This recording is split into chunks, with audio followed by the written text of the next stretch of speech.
Okay, I had to record this one as it happened because today was a little bit of a discouraging and frustrating day in my pursuit of buying my project car. I've thought a lot about what Matt Armstrong went through and the setbacks with all his cars. And I remember one of the comments he said was, "This is cars, this is what they do." What happened today was I had my second 911 Carrera that I was lined up to buy, and I sent it in to get an inspection today.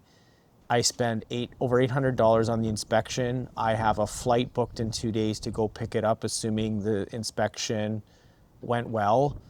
And I got a call about an hour ago from Porsche, and 4 out of the 6 cylinders on this 991.1 car have bore scoring.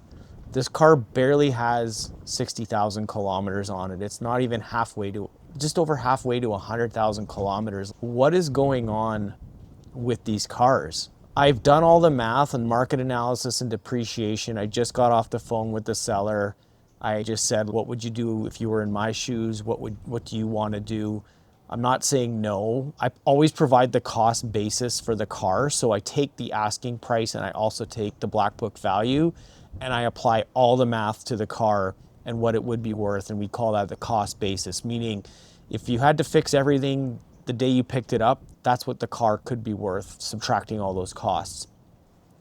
The common reaction is there's no way I'm going to sell it for that. I'm like, that's not what I'm proposing. So I'm learning that I'm going to set an expectation about the number they're going to hear. And I'm going to say, this isn't the number I'm offering to pay. This is the number that I see as if you were to take it all on. I'm not saying it's a hard no for me, but the problem is when I buy your car, and I said this exactly, I don't mean to be insulting, I'm actually buying your problems, not your car. Because at some point down the road, I'm either going to have to sell this car and someone else isn't going to want it for these reasons, or I'm going to have to pay the $30,000 to $40,000 to get it fixed. And if that engine holds out 4 or 5 years, which it may very well do, with the current cost of inflation, that engine rebuild could be $60,000 at that time. With a couple parking lot scrapes, it needs tires, it needs a PDK service. His initial response was, I think I can just drop my price and sell it for an amount that someone's willing to pay and not get the inspection done on it. For anyone watching this video, just listen to that. The guy's a nice guy. He means no ill will, but the due diligence is all on you to A, know what to look for on these cars, and B, know when to walk away from them. I have one more car.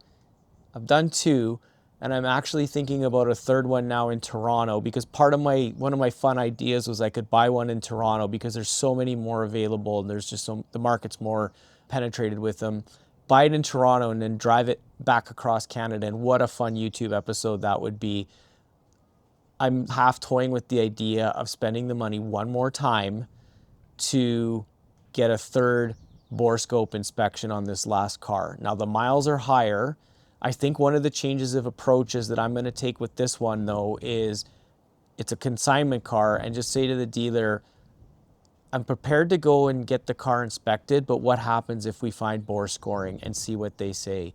So the more I think about this, yes, just in the interest of serving and illuminating more people looking at these cars, I think I'm going to go ahead and spend the money so other people know this is out there. And when you're paying $90,000 for a car, know that there may be a $40,000 engine rebuild.